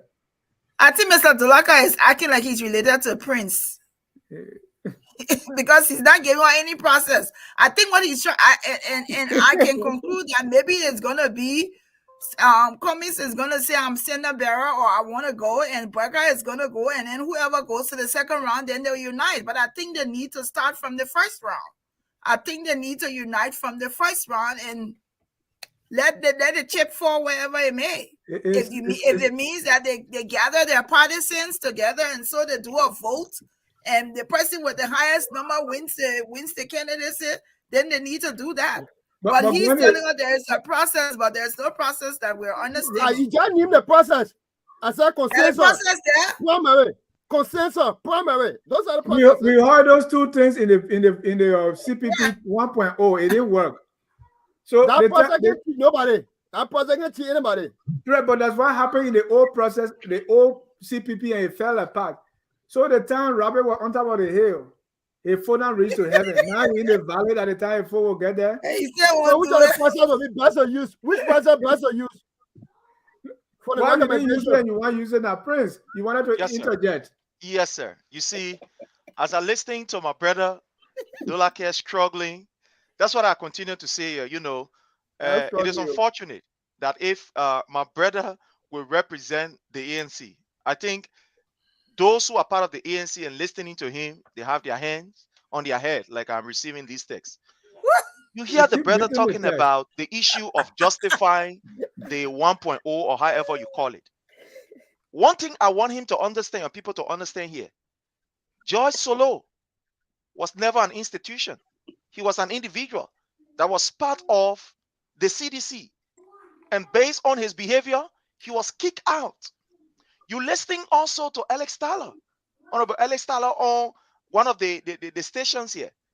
And he said that his party is an institution with individuals. He expressed his own personal dissatisfaction. But when you listen to him again, the clips are there. He said that when the majority decides, he as somebody who believes in the institution, he will follow. We listened to him on one of the stations. He was very, very clear. And he did not rule out anything of leaving this collaboration. As an individual, he expressed some, issues that which can be expressed by anybody in any political institution. But today, as we see the collaborating political party, tell me pretty for sure. Listen to somebody saying, at the appropriate time, we'll come together. The time we were to 3 years, you not come together. The time we were to 4 years, you not come together. That the time we're talking about, you call 8 more and somebody will say, that the time you're talking about, up to now, you have not even presented your agenda to the Liberian people. Up to now, you have not even explained to the Liberian people how you are going to solve their problem as compared to what President Weah and his government is doing in building roads, in building hospitals, in empowering our children, sending doctors abroad. Up to now, you have not explained anything about your agenda. You have not Thank you. explained anything about how you will be able to, alleviate the people suffering. The But all CDC you coalition promote came is in violence. 2017, my All friend. you promote is chaos. Let Thank me you, But say Prince. why it is true that I'm CDC injecting. I will have my has time. Are you alleviated the giving my people time now, suffering. or I'm a pause with the injection? You are just No, you should injecting. that You are just injection. injecting, and you can stop. Yeah. No, So, no, no. let- Okay, I'll stop here. I know I'll be all giving my right, time. thank you. Ladies and gentlemen, if you want to join the discussion, the number is on the screen 605-313-6004. The code is 791-403 #. We have one caller, but we'll need more callers before we open that because Yeah, so get my time now. Let me go ahead now. I was just No, injecting. we'll go no, somewhere else. You just no, injecting no, my. one go somewhere else. Oh no, We okay, no want to problem. see story.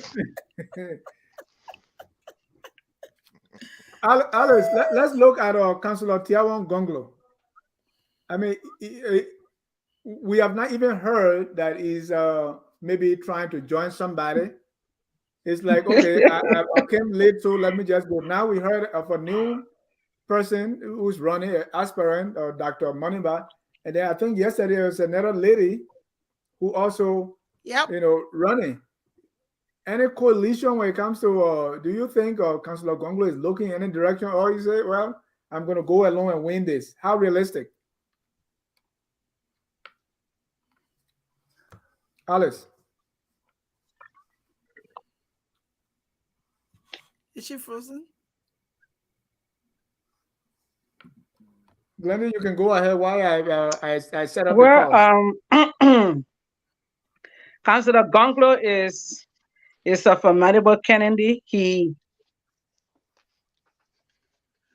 possesses all qualities that you ever want in a good leader. But the problem is whether the Liberian people understand that this person called Tiawan Gonglo could be one of the best presidents Liberia ever had. So I think for me, for Councillor Gonglo to make a serious impact, although it's very difficult to join people, you have to have something in common with people to join them. And I don't understand all the political parties or groups that are forming coalitions. I don't know what are their ideologies. I don't understand that. I don't understand what brings them together. So I would not be quick to say, well, Tiawan should join people because he has his agenda, which is, in my own view, I think it's the best agenda for Liberia. But he has to be careful in forming coalition because you have to form coalition with somebody who thinks like you and does things like you. So I think he's in a process of trying to find the best person or the best people to form coalition, but he has not probably reached there yet. So we can still look and see what's going to happen in a few months to come. So, Mrs. Mamba, if coalition is the way to winning, right? It means Yeah. then you probably employ the what Mr. Cummings said, that we have a big tent. Anybody come, you can be whoever, you can be, war crime code alleged war criminal, but everybody come and let's be here. It's really not a matter of ideology, but as long as you come and I'm there, do your, I love scripture, so sometimes scripture just come to me. It's like, just come. As long as I'm the leader, I'm holding the gavel, I'm going to baptize you. Yeah, that's the word they were using. I'm going to baptize you and you're going to be clean. Because what is at stake here now is winning the presidency. So wouldn't Councillor Gonglo say, hey, the big thing here is no matter what, let me win and we're going to straighten things out later? Well, in some cases that will work, but in not all cases, because if you align yourself with people who get, very bad characters, it might end up polluting the good things that you are trying to do. So before you make a move, you have to be very careful. And, I'm not saying everybody going to be very, very perfect. No, I don't think that's what he's looking for either. But he has to be careful in choosing who to collaborate with, in the coming elections in order to make a win. So Thank you. yeah, it's kind of hard right now to do. Thank you. Thank you. Let me take our first caller here. Call out your name and where you calling from. Hey, Mr. John, you know that me calling. This is Elvis calling from Minnesota.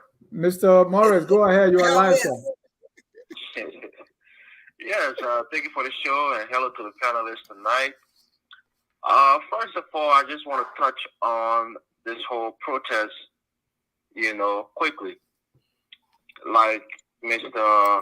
Sharif rightfully said, those young guys were impeding the pathway of the former Solicitor General. And also, they were causing harm to his personal property. You can't do that. Civil disobedience does not involve violence. If you're committing violence against a person, personally, or against a state, that's illegal. You should be arrested and prosecuted. Even in this great country, we see people who are murderers, mass murderers. We don't go start taking stick to beat on them. Right. Because they murder somebody or they rape somebody, we let the justice system take course. Right. So Ms. Abby, let me stop you right there. You said, we don't do this, right? To even people murder, we give them justice, right? But that is done only to the petty criminals, right? If somebody stole a piece of candy, we burn them alive. But then these people that will steal what belongs to all of us, and we say, oh, let's wait for the legal process to take place, right? But Mr. John, let's be honest with ourselves. What did Serena Sipa steal? What did he steal? What was his crime besides bringing charges against Cummings and prolonging that case? What did he steal? No, you're asking me what they sanctioned the U.S. accused him of? Yeah. What did he steal? The U.S. law, that's the hubris. That's the arrogance of this United States that we live in. One of the only countries who have a global act that will impede against other countries' laws. Right. But okay, let's leave the U.S. You can't be a judge in another country. Let's leave the U.S. and go to the agriculture minister who was also indicted. No. I'm not even going to the agriculture minister. I'm talking about the protest itself. No. What I'm trying to bring up is because we don't the big alleged criminals.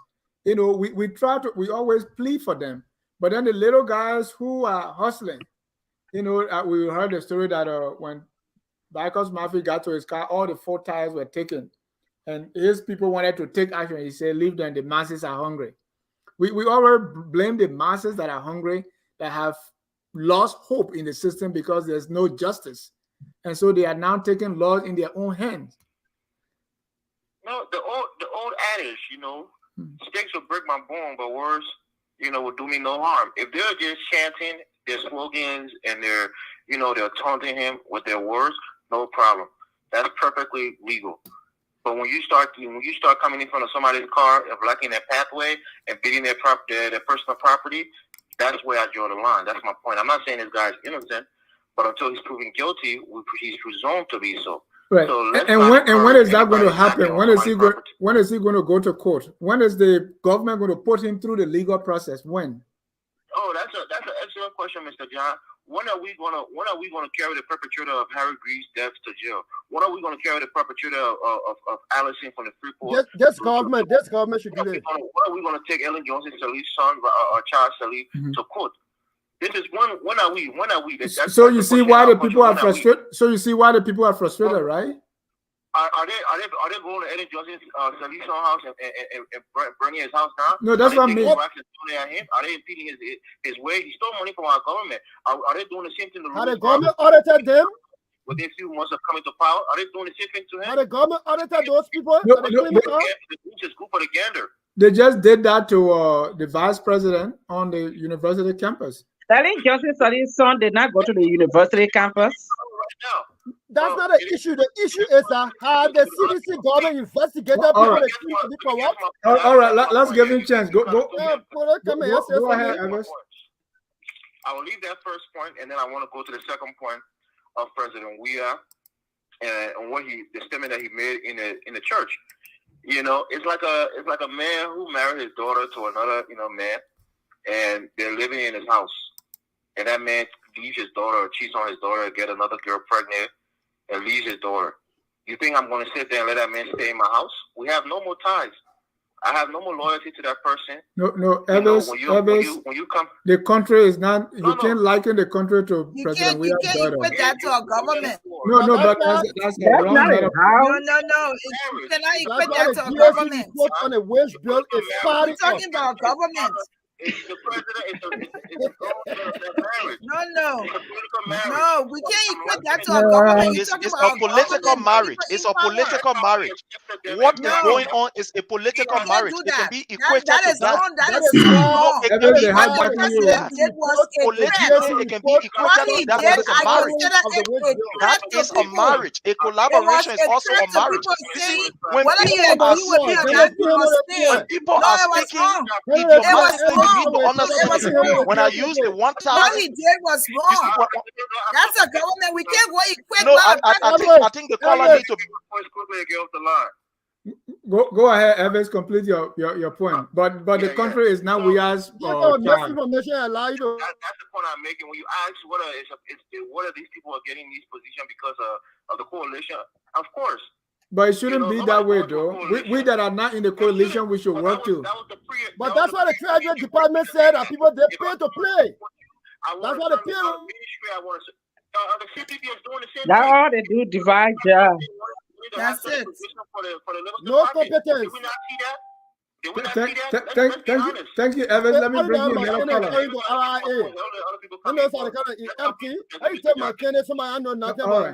Hold on, Mr. Dolaka. The ANC Youth Secretary here. Let's get our next caller. Your name and where you calling from, sir? Hello, caller. Your name and where you calling from?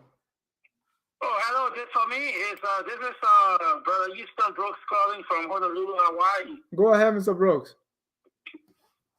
Hey, first of all, quickly, I just if my brother Elvis is still listening, I think this is a first. Man, I really gave it to him. He really set every single one of you off on you and all the panelists, Mr. Ja. And even though I do not fully agree with some of his arguments, I appreciate the way that he lit every single one of you up. Thank you, Brother Elvis. So now, I guess a question I have on my mind for the panelists, and anybody could take on this, right? Let's come back to the election. No, first respect us first. He must first respect us first. Now, who Elvis lay out here? Who he lay out? What is wrong? What is wrong with Bungalow, Mr. Cummings, Mr. Boakai, then the respective VPs? Everybody go for the first round individually, right? Everybody go for the first round. And then whoever comes up victorious that will go against President Weah in the second round, if President Weah make it to the second round, then all the opposition come together and coalesce against that one candidate to ensure victory in the second round. So I'm thinking this is the best way to go, but I'd like to hear what the panelists have to say about this question. Thank you. And before the panelists come in, we got one last caller. I watch your boxing and martial art most of the time. If you're fighting champion, you don't want to take it to the judges. You want to knock them out. So if you want to wait until second round, you don't know where it's going to go. But let me take the last caller, Vavi Kava. Your name and where you calling from? Are you Vavi? Yes. Okay, go ahead. Yeah, like the last caller just stated, I don't understand what makes it complex. I think we all, when we were growing up and raising our kids and family, we always said that competition, we should compete. What is it so hard? And I see we're all grown. What is it so hard for us to go and compete and whoever the best go and represent us? And I heard something from Mr. Musa Bedete that, like the last caller stated, he said, look, guys, let's go into an agreement where that we can go compete, and whoever go against George Weah, we all will go and support that person. They put it on pen and paper. I'm hearing that the other side, Unity Party, they're not entertaining that conversation. They just want Mr. Comey to go second to Burka instead of us going compete in the best person for the country. No, we got to put the country interest first. The Liberian people will select and decide who is the best person. Right. If Burka believes he's the best, let him go compete. If Comey thank you. believes he's the best, let him go compete. Why is it so hard? Vavi. Just want somebody to go, don't you just crown someone else? I don't understand. Vavi, none of these parties allow competition in their respective parties. Boaka was coronated. Cummings was coronated. Not true. That's not true. All right. That's not true. Tell me about the primary in the ANC. I will send you the link to the primary right now. Comey was the first person who even declared that he would never go as vice president. Okay, I sent the link to the primary. Mr. Comey, the primary, from my understanding from the ANC, there was nobody competing of course against Mr. Comey. Thank you. So how is nobody competing against Mr. Comey? You should have went there, put your name on the ballot and say, I won't compete against Mr. Comey. Thank you. Thank you.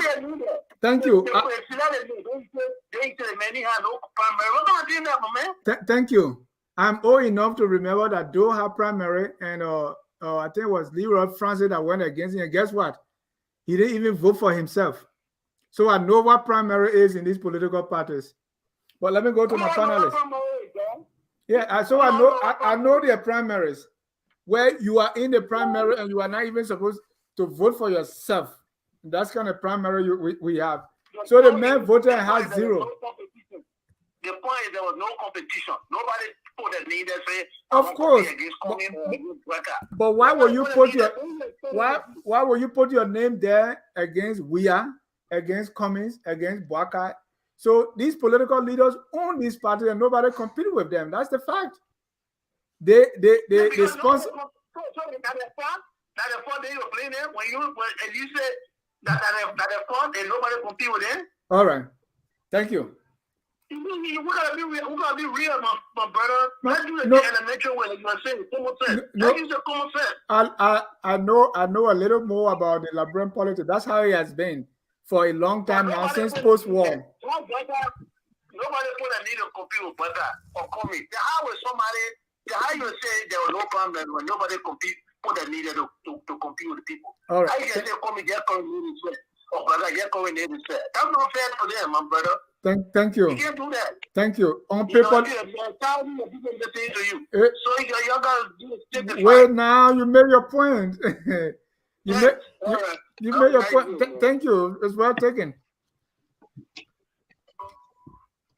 Mr. Kesseley, this whole idea of coronation, what's your take? If you're asking in terms of what we had in the ANC, I want to state that we had a primary in the ANC. We brought party representatives from the 15 political subdivisions. No political party would take thousands of dollars to spend for a primary when they know they're just coming to coronate someone. It was a competitive process. It was open for any partisan to register. There were people who were attempting to register, but apparently when they saw that they could not win, they withdrew. I mean, we cannot. How much was the price to register? What? How much to register to run as standard bearer? No, we're going to that. I'll give you details for that here. But I know the details, right? So no, I just want to say here that people registered. That's classified information. People registered and they had a very good competition in the ANC. Again, but I kind of missed the discussion. Sorry to all the panelists. DSG Dulake is here. Prince, Mrs. Moba, and T-Dog has left. And even to you, I'm sorry. I mean, I had to cook some tobaggi today.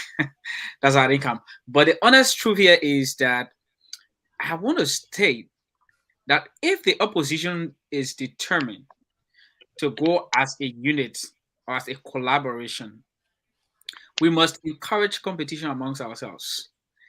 If we cannot convince our partisans and people within our various corners without even reaching to the general Liberian society to get a feeling of what the Liberian population wants, then we are not ready to be George Weah. And as Mr. Cummings has always said, he's open to collaboration and opposition collaboration. But there must be competition. It would not be about just coronating somebody or coercing people to say, okay, abandon your ambition. The famous thing Mr. Cummings like to say is that it's almost like you go and play the county meet. And you tell Lofa County, for example, my man, the way you're going in Monrovia, you should not play to win the county beat. You have to play to win third place. That's what some people can be asking Mr. Cummings to do. I mean, I've heard a lot of people say, oh, why can't they agree to go to be VP to somebody? Are you kidding me? No. Look, we know Mr. Cummings is the best candidate to deliver the goods we want in Liberia. We know Mr. Cummings can develop Liberia better than any other person running to be president today. Of the top 3 candidates, I always say this, Mr. Cummings understands economics and finance than the other 2, right? Of the top 3 candidates, Mr. Cummings has more managerial and technical understanding than the other 2. So why would you want us to take our best player? I'm like you having Messi on your team, and you say that put Messi down. Use Liberia example. I tired with the Messi and your European scope. Yeah. I mean, don't disrespect to the DSG, but I mean, you can see Messi and say you want to play the DSG ahead of Messi. That does not make logical reasoning. Thank you. I mean, we want a different Liberia. We want to beat George Weah, but it's not only about beating George Weah. It is about who can do a better job. Because we don't want to go 5 years into the next term and then people start feeling bad. Oh, if we knew we should have just kept George Weah there. No. Think about what George Weah is doing. Thank you, Mr. Moba. Oh, Mr. Kessler, sorry. Thank you. All right. I don't want us to pass the 2 hours mark. We have 13 minutes to close. So I want us to use the last 13 minutes to give our closing comments. And meaning, if we say 13 divided by 6, so each of you at least 2 minutes, right? We'll Alex. try. Yeah, 2 minutes. All the other people have 2. Well, okay. Thank you very much, Dennis. I only need 1 minute. I will give my 1 minute to Mulba. Well, since they're serving me, I haven't started yet. Okay. So I'm gonna the first discussion about Serena Seaforth going to the university. I think the students' action was a protest. It was not about justice. It was never anything to harm him. I think it was a message that people were trying to send out. I saw him nicely back up his car. If somebody was trying to hurt him, you were not going to be able to back up. But he reversed his car and then started going before they started running after him. I saw another guy trying to stop everybody so that it could be cordial. So there was nothing to hurt him, but that's how protest is made. Political parties, I think what they can do is to come together to form a one unit to be able to go against President Weah if they don't want him to win. Anything short of that would be very difficult because he has a grassroots that don't see anything wrong, and they will do all they can to vote. So you need to come together if you want to take the leadership come 2023. That's my message. Thank you. It was a nice show. Thank you. Mr. Kasali. You just rushing me because you want to take me off. Anyway, first of all, I want to extol the students of the University of Liberia. In a democracy, when you fail to give your people accountability and you fail to be transparent with them, these are the results that you get. The people feel that they are not getting justice from their government. People feel that their government is not protecting their rights. Therefore, they have to stand up for themselves. What the university students did today is laudable. And I can assure you that the day President Weah goes at the University of Liberia, he will receive similar treatment because he sits as the king. He's the one watching over Serena Seaforth, Nathaniel McGill, and all the other guys. He has the power within his hands to ensure that these people account for the funds they squandered from the Liberian people. Look at the charges on Seaforth's head. A man who was accused of money laundering and protecting criminals. I mean, that is not something easy to play with. We expected by now Seaforth should be lying down at South Beach. If McGill was at South Beach, they will be treating the people in South Beach better. Think about the people in prison. Some of those people are in jail because they hit their teeth at some government official, not because they did something bad. So look, you cannot make ordinary citizens to look like they are irrelevant, they're not important, and you can send them to jail at any time and prosecute them. You cannot go after your opponents for simply making Facebook posts and disagreeing with you and taking armed officers to arrest them, but refuse to arrest people who stole from the ordinary, like when people who voted for you and bringing suffering on our people. The people will stand up and will have to fight for themselves.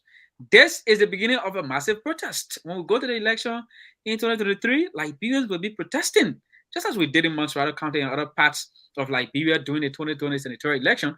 We will be protesting against the mismanagement of our resources by George Weah.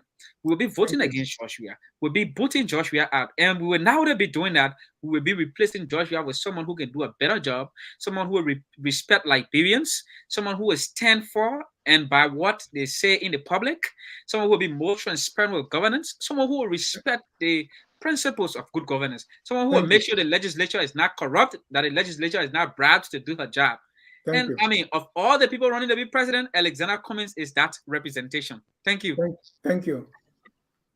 Mr. Sharif. Let me first of all welcome my brother Moba. I'm sorry that you came in very late, but again, it's good to have you here. Thank you so much. But I'm listening to my brother Moba when you ask him about the process of their coronation. I will call it that way. And he talked about the issue of, amount pay for the registration of stand-up bearer as a classified information. What? A process that's supposed to be open, you on a platform telling us, say, a classifier. If Allah, Mr. Denege, you the one that will tell me, say Allah, because are you the one initiated that question? But having said that, that is not the issue. My people, let's calm down. Reasons why the Liberian people will maintain this president. Reason why President Weah will be overwhelmingly elected by the Liberian people. Number one, this president has invested heavily in the healthcare sector of our nation. A sector that was completely dilapidated, it was broken, and in fact, the previous government even said it, that for them, they had no control over it. There were challenges. Today, we have an oxygen, somebody will say, let's just use it as way, oxygen factory, my people, in Liberia today. Two, not even one, but two. Is that not some of the reason we must elect this man? Today, we have more than 20 doctors outside. They are studying in different areas. I mean, so expert. They study in different areas. The one who know how to take care of ear, they there. The one who know how to take care of nose, they there. They president, we are sending us so they can learn. Something that Madam Ellen Johnson Sirleaf and previous government did not do. Today, when we look at the education sector, first time in the history, saying their country was former people, for us to have a president who will say, look, you know what? The education of these young people, it matter most to all of us. So therefore, let's give them their tuition-free business. Let them attend any university, one that government-owned university, so that they can get their education here. Today, it's happening in Liberia. Our children who in grade school, let's say in the 12th grade, 9th grade, today, we have a government that is able to pay their WAS fee and their income. I'm looking at the mini here as you look at it. And today, no, everything here, I get how you call 1 minute or second. I look at the time. The last issue you have to learn on. Today, we are looking at the unprecedented development in terms of road infrastructure, where road wasn't. Today, we are seeing roads going all over in the country today. This president is connecting Liberia to other parts or to other countries like Guinea, like Ivory Coast, and Sierra Leone. That they want to look at the hospital in Bapolu. That they want to look at, we say, we're replacing with people then who stay struggling with their behavior. Somebody who admitted on open that he stays struggling with behavior. Somebody who living on battery. Then we replace the president that helped. Let's go to Dolaka for Prince. Don't do that, man. Please be respectful of people, especially when it comes to health issues. We're talking about coalition here. Don't bring. No, but we need to discuss people's health. These people will lead us, sir. Do I have my time? So if you have anybody health records that you want to show us as evidence, But when you throwing these things out, it becomes No, but Mr. Ja, you not be doing good to me. Oh. We must discuss the people have record, sir. Mr. Ja, do I How have bad you? you don't have evidence For about some, health. The thing when record. somebody said, to, you see, you are not being fair to me. All right. The Let thing me when go to Jonathan. so Jonathan, for so you're we me- should closing. come here and say that President, we are President. Hold on, Gita. Gita, Mhm. thanks to the platform and all of our colleagues who participated, I will now want to dive into, the sad talk. Whether somebody say, President, we are solving for labor problem and become a talking point, I will not want to dive into that. I will not want to dive into whether That's the somebody Trump is style. If you don't want to dive into it, just leave it. Don't be like okay. Donald Trump. Okay, so this is what I have to say. Assuming that there have been gains made by President Weah, which is the responsibility of a government that is elected, are the sedition study out that the incentive for the gain made is to dive into wanton corruption? Since you have made gain, the benefit of the gain is to be engaged into corruption and malpractices? I don't think so. Look, let me tell my young brother something. Probably just coming to the politics. Liberia did not go to serocracy, or the Toba regime was not all true because of road connectivity of there was no electricity.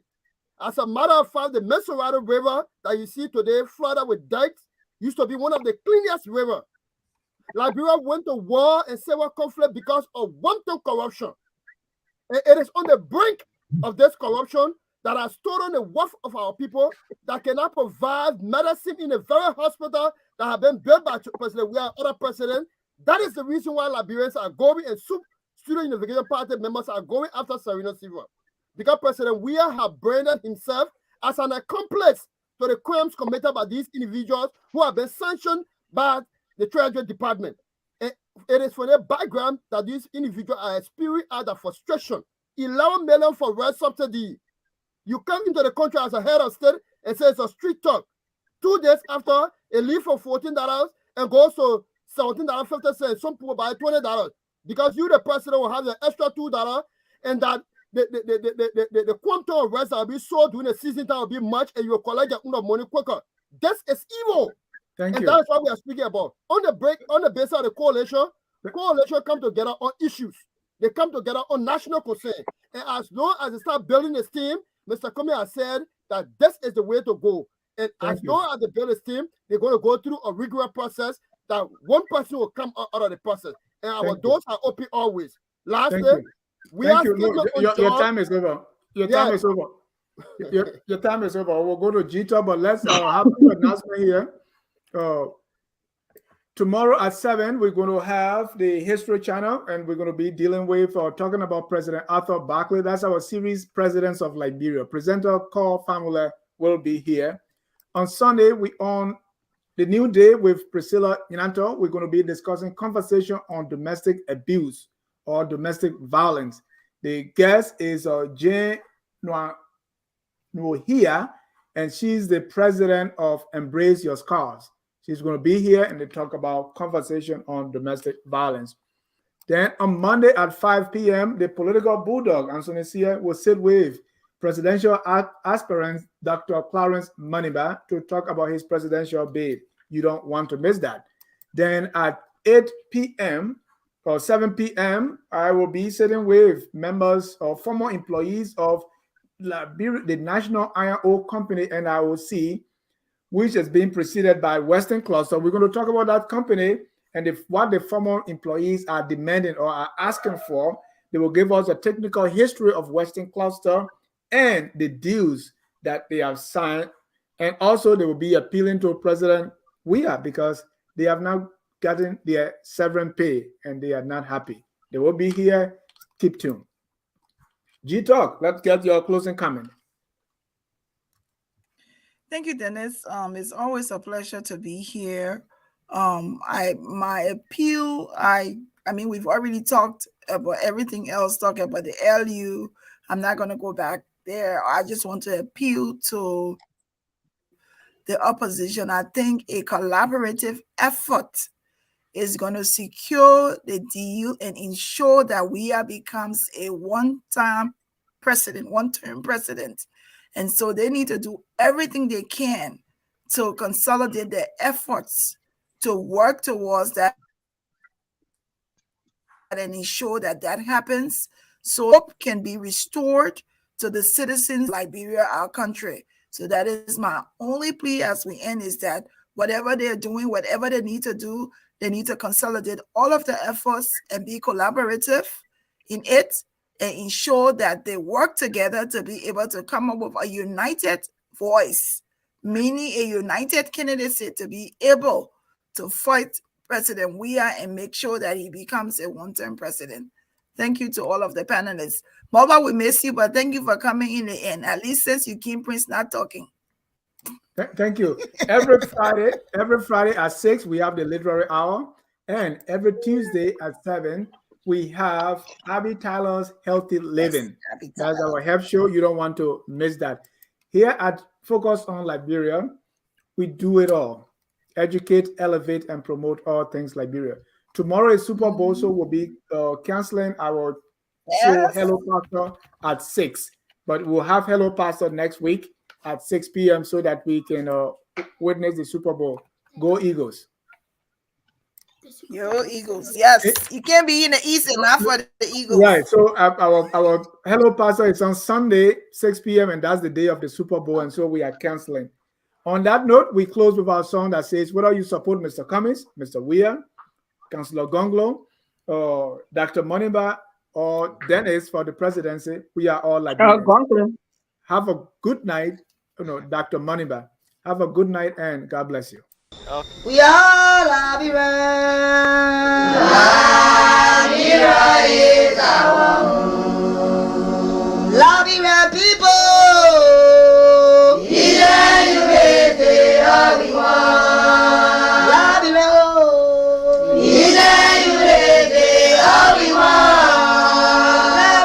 Liberia.